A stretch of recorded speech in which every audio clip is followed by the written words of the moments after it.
नमस्ते, नमस्कार, क्या हाल चाल, कैसे हैं आप सभी प्यारे साथी। आज की महत्वपूर्ण करंट अफेयर्स में आप सभी प्यारे साथियों का स्वागत है। और आज की करंट अफेयर्स बहुत बेहतर रहने वाली है, तो आप बढ़िया तरीके से सुनिएगा और इसका आप रिवीजन भी करिएगा, ठीक है।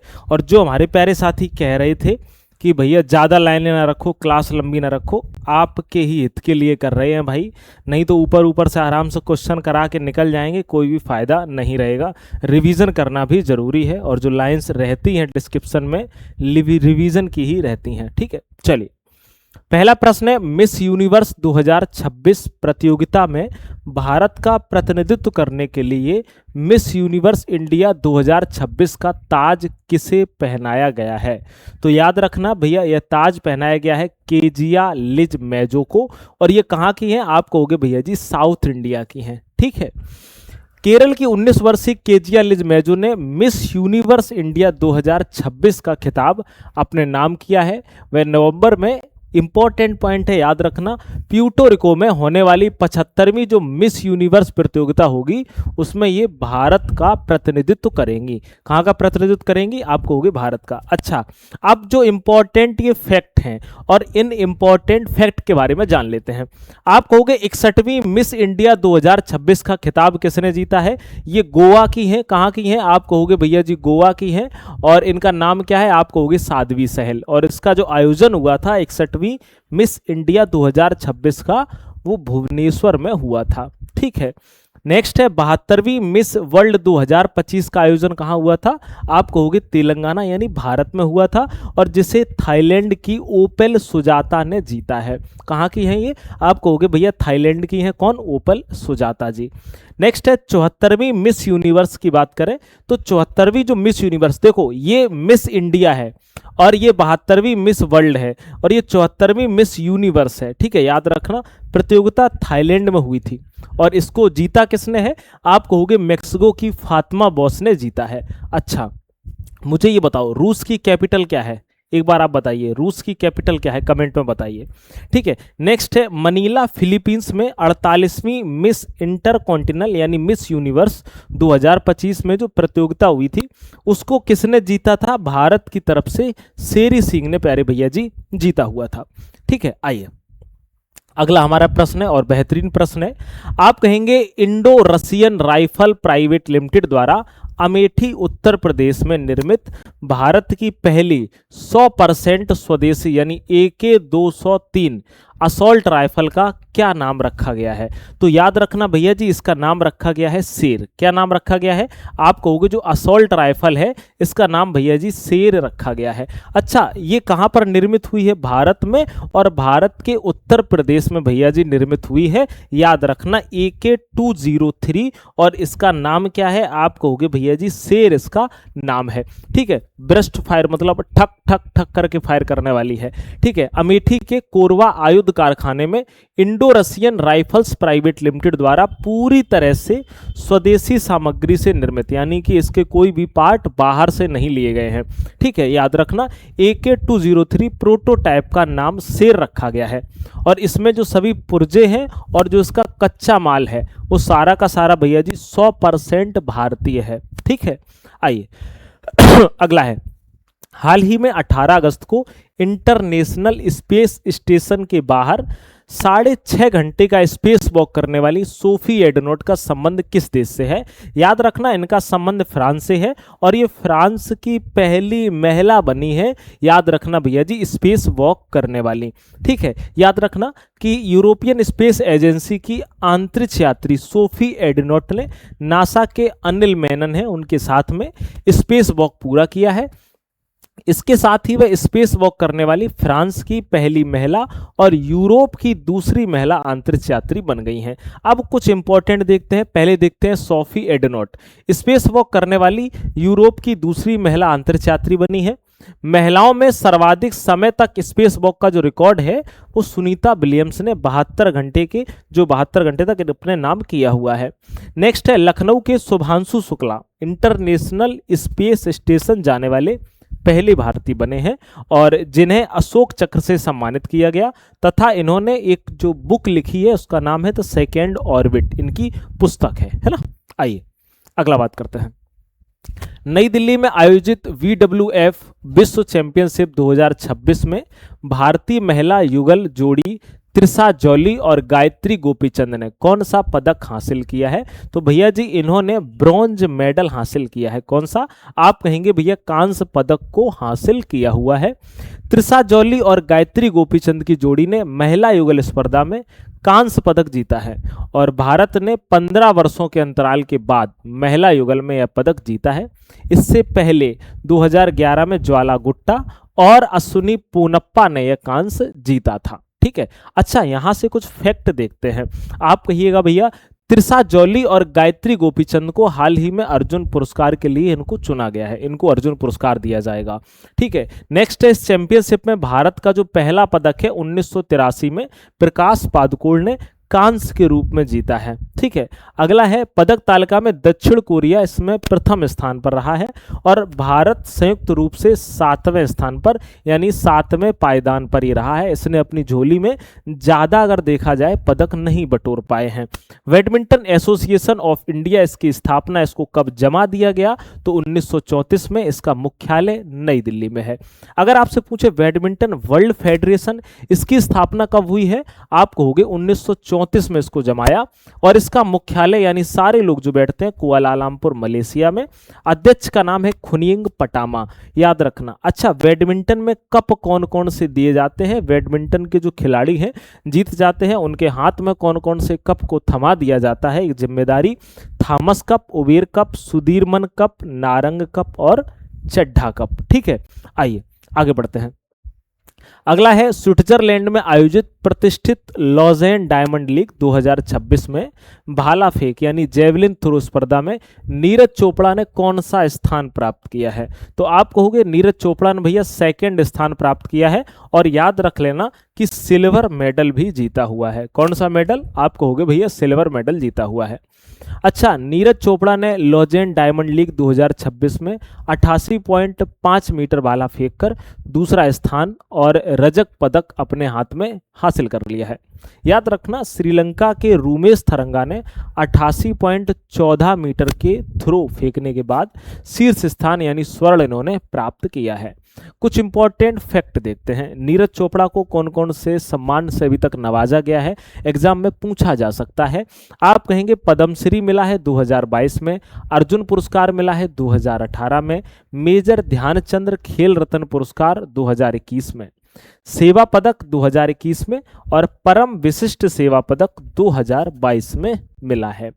टोक्यो ओलंपिक स्वर्ण पदक की स्मृति में प्रतिवर्ष 7 अगस्त को भाला फेंक दिवस मनाया जाता है। ठीक है, याद रखिएगा। अगला है भारत का पहला बड़े पैमाने का बायोपॉलीमर विनिर्माण संयंत्र उत्तर प्रदेश के किस जिले में स्थापित किया जा रहा है? तो आप कहेंगे भैया जी लखीमपुर खीरी जिले में। ठीक है, याद रखिएगा। अच्छा, यहाँ से कुछ महत्वपूर्ण फैक्ट हैं उनको बटोरते हैं। आप पहले जान लो उत्तर प्रदेश के लखीमपुर खीरी जिले के गोला गोरखनाथ क्षेत्र में स्थित कुंभी चीनी मिल का जो परिसर है इसमें यह संयंत्र बन रहा है। बलरामपुर चीनी मिल्स लिमिटेड द्वारा लगभग 3800 करोड़ की लागत से बनने वाले इस प्लांट की क्षमता 80,000 टन प्रतिवर्ष होगी। कितनी होगी? आप कहोगे भैया जी 80,000 टन प्रतिवर्ष होने वाली है। ठीक है, याद रख लीजिएगा।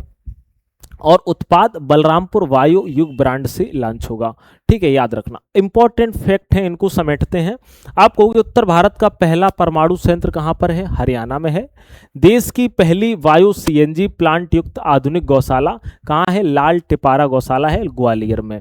याद रखना भारत का पहला CO2 से मेथनॉल जो पायलट प्लांट है वो पुणे में है। उत्तर भारत का पहला green hydrogen plant दाबोटा Himachal Pradesh में। यूपी का पहला ग्रीन हाइड्रोजन प्लांट गोरखपुर में। पहला स्वचालित बायो मेडिकल वेस्ट पावर सर्जनम AIIMS कहाँ है? नई दिल्ली में। पहला PPP green waste processing plant Indore में। पहला गैलियम नाइट्राइड से सेमीकंडक्टर प्लांट कहाँ है? छत्तीसगढ़ में। भारत का पहला बांस आधारित वायु रिफाइनरी संयंत्र कहाँ पर है? आप कहोगे भैया नुमालीगढ़ असम में है। आइए आगे बढ़ते हैं। अगला है उत्तर प्रदेश सरकार द्वारा संशोधित नियमों के अनुसार महिला जो सरकारी कर्मचारी हैं इनको प्रति मातृत्व अवकाश अधिकतम कितने दिनों की छुट्टी को अनुमन्य किया गया है? याद रखना भैया जी 180 दिन। कितने दिन? आप कहोगे 180 डेज।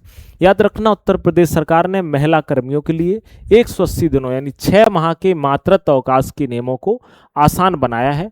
पहले 2 मातृत्व अवकाशों के बीच 2 वर्ष का अनिवार्य अंतर होना आवश्यक था, जिसे अब सरकार ने समाप्त कर दिया है। याद रखिएगा उत्तर प्रदेश में पूरे सेवा काल के दौरान 180 दिनों का मातृत्व अवकाश अधिकतम 2 बार 180 दिनों का 2 बार प्राप्त किया जा सकता है। ठीक है। तमिलनाडु में पहले, दूसरे और हाल ही में तीसरे बच्चे के जन्म पर भी एक एक वर्ष हमने आपको पढ़ाया था 365 दिन का मातृत्व अवकाश अनुमन्य किया गया है। नेक्स्ट है नरौरा परमाणु ऊर्जा संयंत्र उत्तर प्रदेश के बुलंदशहर में है। रानीपुर टाइगर रिजर्व देश का 53वां और राज्य का 4था है। तराई एलिफेंट रिजर्व देश का 33वां और राज्य का 2रा है। यूपी सरकार ने भूमि मापन हेतु डिजी रोवर GNSS अभियान चलाया और यूपी ने मुख्यमंत्री शिक्षक कैशलेस चिकित्सा योजना की भी शुरुआत करी हुई है। अच्छा, लखनऊ के कुकरेल वन में देश की पहली नाइट सफारी बनाई जा रही है। और सारनाथ जो कि प्राचीन एक बौद्ध स्थल है, बताइए सारनाथ में भगवान महात्मा बुद्ध ने क्या किया था? एक बार मुझे फटाक से कमेंट में बताइएगा। ठीक है। इनको भारत का 45वां और यूपी का 4था यूनेस्को विश्व धरोहर स्थल बना हुआ है। झांसी में बेतवा नदी पर स्थित 150 वर्ष पुराने पारीछा बांध को वर्ल्ड हेरिटेज इरिगेशन स्ट्रक्चर में भी शामिल किया गया है। ठीक है। परीक्षा बांध किस नदी पर है? कमेंट में आप बताइए जरूर। नेक्स्ट है किस राज्य में पात्र परिवारों को सालाना 3 मुफ्त LPG सिलेंडर प्रदान करने हेतु अन्नपूर्णी सुपर 6 LPG इस योजना की शुरुआत करी गई है? ठीक है। इससे क्या मिलेगा? आप कहोगे भैया जी सालाना 3 फ्री में सिलेंडर मिलने वाले हैं। कहाँ? आप कहोगे भैया याद रखना तमिलनाडु वालों को। और तमिलनाडु यहाँ के CM कौन है? आप कहोगे यहाँ के CM का नाम है जोसेफ विजय। क्या नाम है? आप कहोगे यहाँ के CM का नाम भैया जी जोसेफ विजय है। ठीक है, याद रखिएगा। आइए, दूसरे वर्ल्ड ह्यूमनाइट रोबोट मेंस का आयोजन हाल ही में कहां पर किया गया? तो आप कहेंगे भैया इसका आयोजन बीजिंग में किया गया है। नेक्स्ट देखते हैं किस फुटबॉल क्लब ने मोहन बागान को पराजित कर डूरंड कप 2026 का खिताब अपने नाम किया है? तो डूरंड कप 2026 महत्वपूर्ण प्रश्न है और इसका खिताब ईस्ट बंगाल FC क्या है? आप कहोगे ईस्ट बंगाल FC ने अपने नाम पर किया हुआ है। East Bengal football club East Bengal FC ने फाइनल में मोहन बागान को हराकर प्रतिष्ठित डूरंड कप 2026 का खिताब जीत लिया है। ठीक है। आइए अगला है हाल ही में 9वें राष्ट्रीय सुरक्षा रणनीति सम्मेलन का आयोजन किस स्थान पर संपन्न हुआ? तो इसका जो आयोजन संपन्न हुआ है राष्ट्रीय सुरक्षा रणनीति सम्मेलन का, वो आप कहेंगे भैया जी नई दिल्ली में। अच्छा, जितने भी सारे सम्मेलन हैं, दिवस हैं, मेले हैं, इनके लिए हमने कल क्लास ली थी शाम को 7 बजे। आप जाना, एक टॉपिक वाइज प्लेलिस्ट मिल जाएगी आपको, है ना, टॉपिक वाइज प्ले लिस्ट मिल जाएगी और वहाँ से आप देख लेना। वहाँ हम टोटल 30 क्लासें कराने वाले हैं और उन 30 क्लासों में भैया जी याद रखना पूरा का पूरा कंप्लीट आप कहोगे भैया जी करंट आपका कवर हो जाने वाला है। ठीक है। अच्छा, खरपतवार प्रबंधन और बायोचार परियोजना के कारण चर्चा में रहा कलिंग द्वार फॉरेस्ट रिजर्व किस पूर्वोत्तर राज्य में स्थित है? आप कहोगे भैया जी ये असम में स्थित है। कहाँ पर? असम में स्थित है। असम स्थित कलिंग द्वार फॉरेस्ट रिजर्व हाल ही में खरपतवार प्रबंधन और बायोचार प्रोजेक्ट के सफल क्रियान्वयन को लेकर यह चर्चा में रहा हुआ है। अच्छा, असम देश में चाय का सबसे बड़ा उत्पादक राज्य है और कॉफी का सबसे बड़ा उत्पादक राज्य कर्नाटक है। काजीरंगा राष्ट्रीय उद्यान एक सींग वाले गैंडे के लिए विश्व भर में प्रसिद्ध है, असम में है। विश्व गैंडा दिवस 22 सितंबर को मनाया जाता है, महत्वपूर्ण है। असम में 8 नए प्रशासनिक जिलों के गठन की घोषणा करी गई है और उसके लिए निजुत मोइना और निजुत बाबू कल्याण योजनाएं भी शुरू करी गई हैं। नेक्स्ट है ढोला सादिया पुल को भूपेन हजारिका सेतु के नाम से भी जाना जाता है। अगला है असम से पूर्वी आइसक्रीम की पहली अंतर्राष्ट्रीय खेप भूटान भेजी गई है। नेक्स्ट है भारतीय सेना ने असम में बाढ़ राहत कार्यों के लिए ऑपरेशन जल राहत चलाया हुआ था। जापानी माचा चाय का उत्पादन करने वाला भारत का पहला राज्य कौन बना है? आप कहोगे भैया असम बना है। 2 दिसंबर को असम दिवस मनाया जाता है। बोरो नदी वन्यजीव अभयारण्य और लंगूरों के लिए चर्चित सिचना जब्बाला राष्ट्रीय उद्यान असम में स्थित है। कहाँ पर स्थित है? आप कहोगे भैया जी ये असम में स्थित है। ठीक है, याद रखना। अच्छा, अब करते हैं रिवीजन, और रिवीजन आपके लिए बहुत जरूरी है। रिवीजन क्यों जरूरी है? क्योंकि भैया जी आपको एक चीज पता होनी चाहिए, अगर आप रिवीजन नहीं करोगे तो फिर कोई मतलब नहीं बनता है आपकी पढ़ाई का। ठीक है, आइए। कह रहा है किस राज्य सरकार ने स्कूली पाठ्यक्रम में कक्षा 6 से विद्यार्थियों को आर्टिफिशियल इंटेलिजेंस एआई की शिक्षा देने का निर्णय लिया है? तो आप कहोगे भैया कर्नाटक सरकार ने। अगला है केंद्रीय मंत्रिमंडल द्वारा हाल ही में जम्मू कश्मीर एवं लद्दाख उच्च न्यायालय की स्थायी पीठ स्थापित करने की मंजूरी किस केंद्र शासित प्रदेश के लिए दी गई है? आप कहोगे भैया लद्दाख के लिए दी गई है। अगला है भारतीय सेना द्वारा उन्नत ड्रोनों से सुसज्जित अपनी पहली बाज बटालियन की स्थापना कहाँ करी गई है? आप कहोगे भैया जी पंजाब में करी गई है। अगला है भारतीय तटरक्षक बल आईसीजी के 50 वर्ष पूरे होने के उपलक्ष्य में फरवरी 2027 में 5वें कोस्ट गार्ड ग्लोबल समिट का आयोजन किस देश द्वारा किया जाएगा? आप कहोगे भैया भारत के द्वारा किया जाएगा। अगला है हाल ही में चर्चा में रही पुस्तक belonging a journey of love की लेखिका कौन है? आप कहोगे सोनिया गांधी जी हैं। अगला है संस्कृतियों की एकता लोगों की दोस्ती विषय के साथ हाल ही में इंडिया डे फेस्टिवल का आयोजन किस देश की राजधानी में किया गया है? आप कहोगे रूस की राजधानी मॉस्को में किया गया है। नेक्स्ट है चांदी के बदले ऋण सुविधा उपलब्ध कराने के लिए विशेष समर्पित शाखाएं खोलने वाली भारत की पहली गैर बैंकिंग वित्तीय जो कंपनी है एनबीएफसी कौन बनी है? कमेंट में आंसर आप लोग जरूर देना। और आप इसका भी आंसर किस में दोगे? आप कहोगे भैया कमेंट में दोगे, और इसका भी आंसर 3 जो आपको होमवर्क दिए हैं वो आपको कमेंट में देना है। नेक्स्ट है युवा कार्यक्रम एवं खेल मंत्रालय द्वारा प्रवासी भारतीय मूल के युवाओं को भारत की विकास यात्रा से जोड़ने हेतु friends of my Bharat online platform का शुभारंभ कहाँ किया गया है? तो ये किया गया है भैया जी गांधीनगर में। नेक्स्ट है भारतीय नौसेना द्वारा डीप सबर्जेंस रेस्क्यू व्हीकल डीएसआरवी की जांच एवं रखरखाव हेतु लॉर्ड्स टेस्ट प्लिंथ नामक टेस्टिंग सुविधा का उद्घाटन कहाँ किया गया है? आप कहोगे भैया जी विशाखापट्टनम में। ठीक है, अच्छा अब बढ़ते हैं। इसका आंसर मैंने क्या बता दिया? हाँ, प्लिंथ नामक टेस्टिंग, हाँ विशाखापट्टनम, सही बताया। ठीक है, और सभी मेरा प्यारे साथियों से निवेदन है कि आप लोग पीडीएफ से पढ़ाई किया करो, और जितना पीडीएफ से पढ़ाई करोगे उतना ज़्यादा बेहतर रहेगा। जो नए विद्यार्थी हैं वो 1 मिनट जरूर सुनकर जाएं। आप 99 वाले बैच में इनरोल जरूर कर लीजिए, और उसके लिए आपको एक ऐप डाउनलोड करना पड़ेगा, 1 डे एग्जाम स्टडी ऐप। ठीक है, यहाँ आपको 99 वाला बैच मिल जाएगा। अगर आपने संकल्प बैच सुपर टेट कर लिया है तो आपको इसको लेने की आवश्यकता नहीं है, और अगर आपने जीएस वाला बैच लिया है तो भी आपको उसको लेने की आवश्यकता नहीं है, फ्री मिल जाएगा। लेकिन अगर आपने कोई बैच नहीं खरीदा है तो 99 का आप जरूर लेना। यहाँ पर आपको daily current affairs, weekly current affairs, अगर याद रखना ईयरली टॉपिक वाइज, उसके साथ स्ट्रेटजी के फैक्ट और बहुत कुछ ई बुक भी आपको यहाँ पर प्रोवाइड कराई जाती हैं। ठीक है, और फीस भी ज़्यादा नहीं है, मात्र 99 है। ज़्यादातर स्टूडेंट ले चुके हैं, जो नए हैं हम उनको बताते हैं, क्योंकि जो हमारी डेली क्लास देखते हैं वो अमूमन खरीद चुके हैं। ठीक है, और आपको पता है भाई एक सुपर टेट की जो न्यूज इस समय चल रही है उस पर हम चर्चा करेंगे।